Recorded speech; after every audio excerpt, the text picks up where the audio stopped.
Hello and welcome to Undead Gaming News, your one-stop shop for all things gaming. I'm your host Zombie, and first up this week, Sony may be facing a multi-billion-pound lawsuit after a ruling by the UK Competition Appeal Tribunal. This decision comes after Sony was accused of imposing unfair terms on developers by taking a 30% cut. They were also accused of taking advantage of their customers' loyalty by raising prices over the last few years. Back in August of 2022, consumer rights advocate Alex Neil filed a lawsuit against Sony, at the time stating, "This is the first step in ensuring consumers get back what they're owed as a result of Sony breaking the law. PlayStation gamers' loyalty has been taken advantage of by Sony, who have been charging them excessive prices for years. It is significant that the competition court has recognised Sony must explain its actions by ordering them to trial. With this action, we are seeking to put a stop to this unlawful conduct and ensure consumers are compensated." Sony is of course valued at £86 billion and have dismissed the suit, saying it is flawed from start to finish. Sony's legal team have pledged to fight the ruling, but the case will go ahead after this tribunal ruling.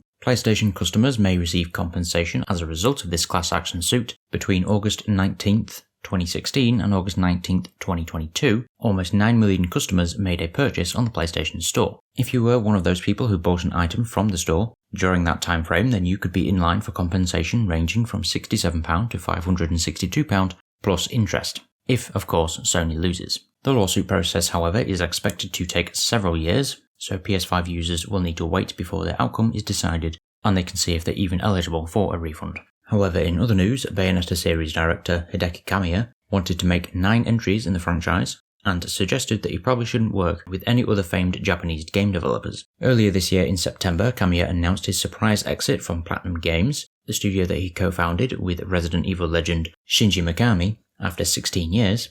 Now a few months after his departure, and with a bit more time on his hands, he's answered some fan queries about Bayonetta. When asked about the future of Bayonetta, he said, "As I explained before, I worked on Bayonetta 1, 2, 3 and Origins. I've talked about this in various interviews that the Bayonetta series would consist of a total of 9 episodes. I wanted to grow the franchise as the Bayonetta saga, but it seems like I may have to take the full saga to the grave with me. It's a shame. I don't own the Bayonetta IP, but I suppose those who do will probably keep it going." He also addresses the possibility of working with other industry veterans like Yoko Taro or Hideo Kojima, which he apparently gets asked about a lot. As he stated, "Two people with completely different personalities and ideas would clash. There's no way you'd get a good game from that." Returning to Bayonetta itself for a second, Kamiya actually let slip before departing Platinum Games that Bayonetta 4 was in development. Kamiya said last year that it would be an unexpected development for everyone, but didn't say anything more about the game before departing the studio earlier this year. It could well be continuing in development without Kamiya. However, in other news, an executive producer for the Simpsons Hit and Run has revealed that multiple follow-up games were planned with a prototype designed for a sequel. In an interview, executive producer John Melikor revealed that a sequel to Hit and Run was in the works but was cancelled before any substantial work could be done after Vivendi, the publisher of The Simpsons Hit and Run, turned down a deal for more games. John stated, "It was a 5-game deal, for less money than I think Vivendi paid for the first game. He was just like, I don't understand, I have it to you on a silver platter, why aren't you just saying yes and doing these games?" He of course being John's boss at the time. "It was just a really bizarre decision. I'll never understand it. Most people on the production level will never understand it. It was sad because there was no momentum loss between the shipping of this game and the work being done on the sequel." John also mentioned a few newly planned mechanics, stating that there would have been airships and planes, before later going on to mention a blimp flying around, suggesting that the Simpsons characters would be able to take to the air in multiple vehicles. According to John, there was absolutely no doubt in their minds that the game would become a series, stating this was going to be a franchise. The original game released in 2003, leaving such a lasting legacy that fans have been clamouring for a remake of The Simpsons Hit and Run for years. Earlier this year, in 2023, one fan did remake the entire title, but it will never be released. But in other news, RoboCop Rogue City is the best ever launch for its developer, racking up more than 435,000 players and 2.7 million game sessions in its first 2 weeks of release. CEO Alan Falk said, "RoboCop Rogue City has exceeded our expectations and achieved a genuine feat. As far as Nacon is concerned, we are really proud to have been able to work with the studio Tion on this game created by and for RoboCop diehards. We would also like to thank MGM for the trust that they placed in us throughout this collaboration, as well as all the players who have contributed to making this release such a great success." The PC version of RoboCop Rogue City holds a 75 aggregate score on Metacritic.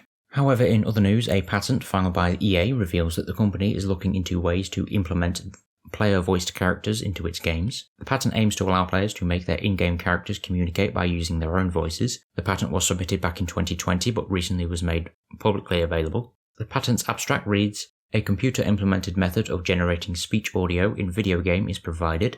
The method includes inputting into a synthesizer module input data that represents speech content. Source acoustic features for the speech content in the voice of a source speaker are generated and are input, along with the speaker embedding associated with the player of the video game into an acoustic feature encoder of a voice converter. One or more acoustic feature encodings are generated as output of the acoustic feature encoder, which are inputted into an acoustic feature decoder of the voice converter to generate target acoustic features.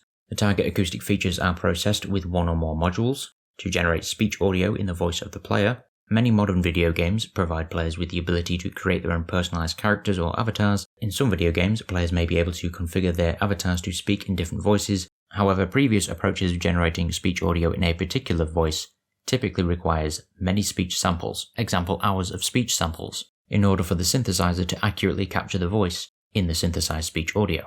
EA's patent could aim to reduce the amount of speech data required during development. But as with all company patents, it's best to take it with a pinch of salt because it could never come to fruition anyway. Over on Nintendo's side of things, however, they've announced that they're releasing a separate adults-only Nintendo 64 Switch Online app in Japan.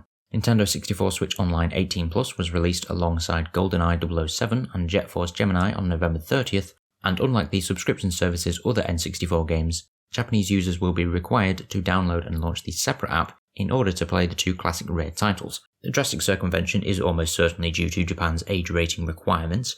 Both GoldenEye and Jet Force Gemini are rated Z in Japan, which means they're banned from sale to any person under the age of 18. Z is also the only CERO rating regulated by the Japanese government and requires titles to be displayed separately from other software and age verification upon purchase. GoldenEye 007 was added to Switch Online in the West earlier this year. Nintendo's Japanese arm likely held back its addition until it could actually find a solution for the age rating requirements. In the West, Nintendo announced that Jet Force Gemini is the next game set to be added to the Switch Online's Nintendo 64 library. Rare's classic action game will be released in December, though a set date has yet to be confirmed. When it does come to Switch Online, Jet Force Gemini will bring the total list of N64 games on the Switch Online up to 27 in the West, following the addition of Mario Party 3 in October, Pokemon Stadium 2, and Excitebike 64 in August. The Switch Online's expansion pack tier launched in October 2021, alongside a library of Nintendo 64 games. Nintendo has confirmed that a 1080 Snowboarding and Harvest Moon 64 will be added to the N64 library in the future. As for our final story, Valve has released a fresh Steam update that makes it even simpler to discover games that are supported by different controllers. While it has been easy to find Steam games that support Xbox controllers, Valve has now built upon this function to make finding games that support the DualSense and its predecessor the DualShock incredibly easy. As part of an upgraded controller-friendly hub, Steam users can explore games by controller type